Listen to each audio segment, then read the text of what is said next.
ഇതൊരു സാമ്പത്തിക തത്വമാണെങ്കിലും നമ്മുടെ ജീവിതത്തിൻ്റെ പല മേഖലകളിലും ഈ തത്വം ഉപയോഗിക്കാൻ പറ്റും.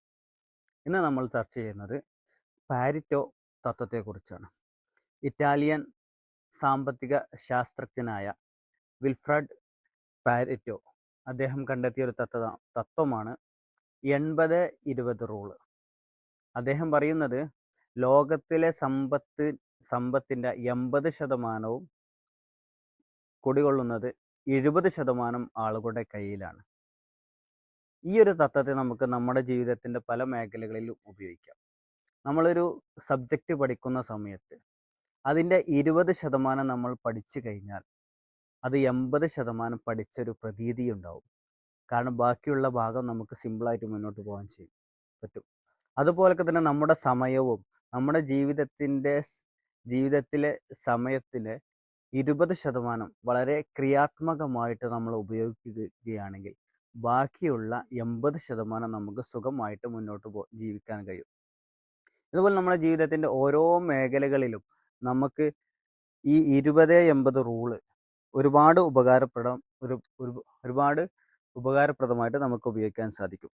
നമ്മൾ ജോലി ചെയ്യുന്ന സമയത്ത് നമ്മുടെ ജോലിയിൽ ആത്മാർത്ഥമായിട്ട് 20% നമ്മൾ ചെയ്യുകയാണെങ്കിൽ ബാക്കിയുള്ള 80% അതിൻ്റെ ഒരു ഒഴുക്കിൽ നമുക്ക് ചെയ്യാൻ സാധിക്കും. നമുക്ക് ഏതൊരു first impression is the best impression എന്ന് പറയുന്ന പോലെ ആദ്യത്തെ ഒരു 20% നമ്മൾ വളരെ ആത്മാർത്ഥതയോടുകൂടി ഊർജ്ജസ്വലതയോടുകൂടി ചെയ്യുകയാണെങ്കിൽ ബാക്കിയുള്ള 80% സുഗമമായിട്ട് നമുക്ക് മുന്നോട്ട് പോകാൻ സാധിക്കും. അപ്പോൾ ചുരുക്കത്തിൽ ഈ വിൽഫ്രഡ് പാരിറ്റോയുടെ ഈ 80-20 തത്വം ഒരു സാമ്പത്തിക തത്വമാണെങ്കിലും നമുക്കിത് ജീവിതത്തിൻ്റെ സമയത്തിൻ്റെ മേഖലയിലും പഠനത്തിൻ്റെ മേഖലയിലും ജോലിയുടെ മേഖലയിലും ഒക്കെ നമുക്കതിനെ ഉപയോഗിക്കാൻ കഴിയും.